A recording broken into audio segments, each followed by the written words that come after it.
Okay, now this topic that we're going to talk about, learning during the season is a losing effort, seems a little outrageous. Does this mean you can't learn anything in a season? This is when most of the learning should take place, according to many of the coaches and athletes. In season is when you do everything, from strength training to agility training to improving your speed, improving your hitting, whatever it might be. Well, I hate to say this, but it's the wrong time to be doing any learning. Now, you can do adjustments to what you already have.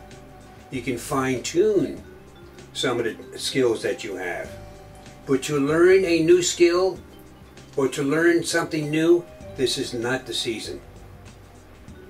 Now, what brought this whole concept or this whole practice to mind was a recent article that I read about the Padres playing the Dodgers in a game. And Corey Lupke was the Padre pitcher, and he said that, I forgot who it was, hit a home run on him and they lost the game. The Dodgers won 1-0. And he just gave him a bad pitch.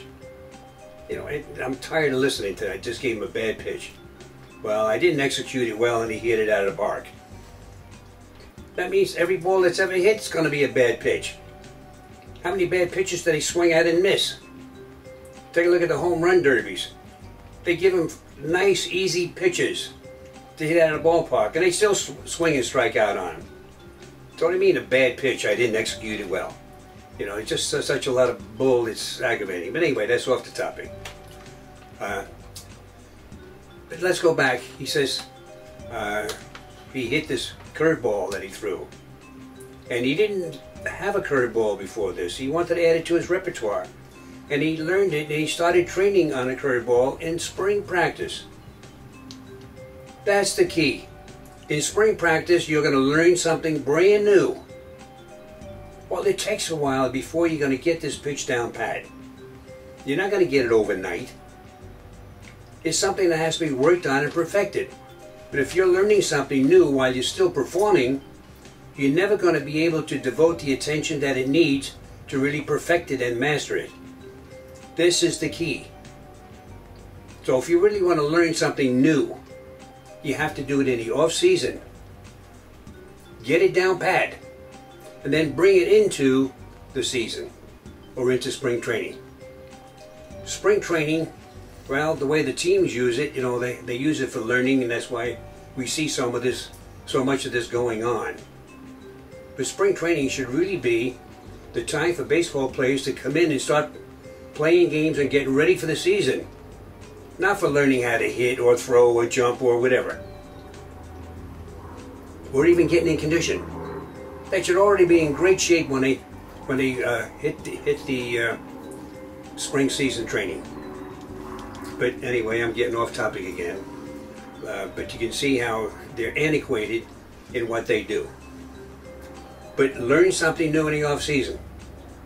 Instead of just playing golf all the time and laying out in the sun and relaxing, the athlete should be training. You got to maintain your fitness levels. You want to work on something new, this is the time to do it. Develop those skills, perfect those skills. Don't wait until the season to perfect something. You're never going to perfect it in season, because your concern is on playing the game and playing it well. You can't think of what you should be doing when you have to execute a particular play on the field. You want to throw a pitch, you can't think about, hey, I got to make sure I do this with my hand. And anytime you start thinking about what you're going to do, you're going to blow it. So it has to be already ingrained, it has to be automatic before you even enter the training or the season. So, a word to the wise, if you want to be the best you can be, learn something new in the off season. Never stop training. Doesn't mean you have to train hard, but maintain your fitness levels. Work on your technique, perfect it. Add more pitches or whatever it might be to your repertoire. These are all good and effective, but do them in the off season when you can concentrate on them. And the more concentration you put on them, the more effectively you're going to learn them. Then when they're already mastered, now you can begin your season. This is the secret to good, effective training. training that will make you a better player from year to year. Not just hoping you're going to get back up to the level you were before, or try something new that's going to mess you up. That's the key.